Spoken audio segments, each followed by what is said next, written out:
So, could you give us the statistics of different states you were mentioning earlier?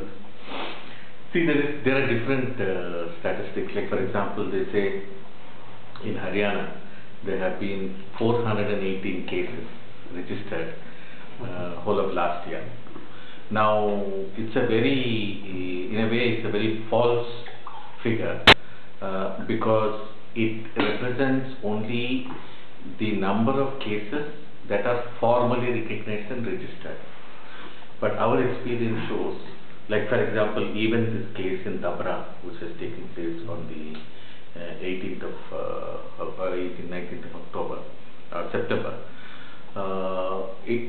after an angry mob community demanded and did a dharna at a very large scale, only then the case was registered. Now, till then the case was not registered.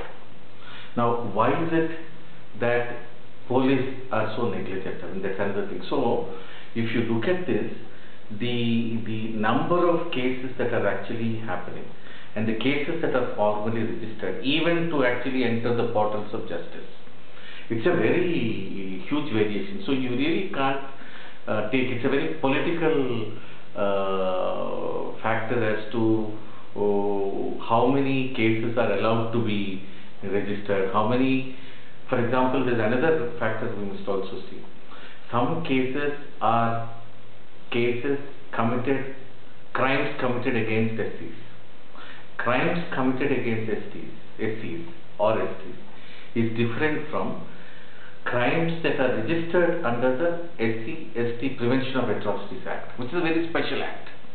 Now, there are politics also into seeing that why the state does not want to register again under the Prevention of Atrocities Act. When you say Prevention of Atrocities Act, the whole nature changes.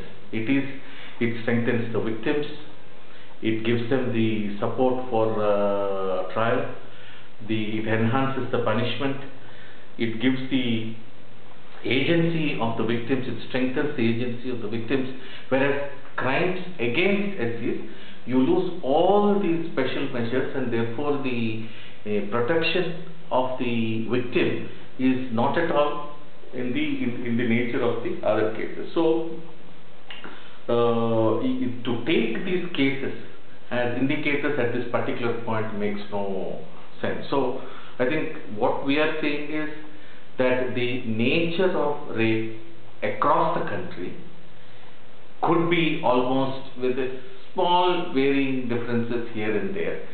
A weapon that is used against Dalit women especially is the same nature that is all across the country, right from Jammu to Tamil Nadu. Tamil Nadu, you would be surprised, people would think.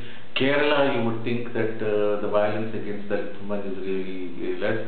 It's the same in Maharashtra, Karnataka, across West Bengal and also Bihar, Orissa.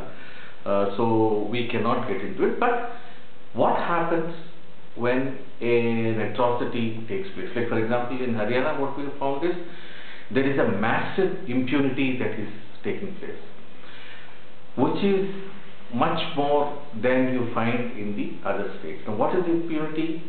It is there in the other states, like say in Haryana. We have seen police totally in cahoots with the rest of the perpetrators. They are the ones who mediate. We have had instances where they have threatened to foist false cases, which is also there in other states.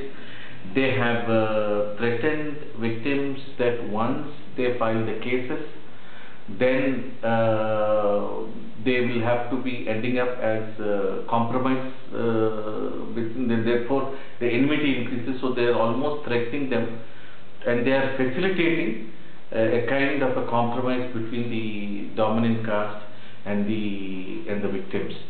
And this has been reported to the SC Commission and also the state authorities that you have to take the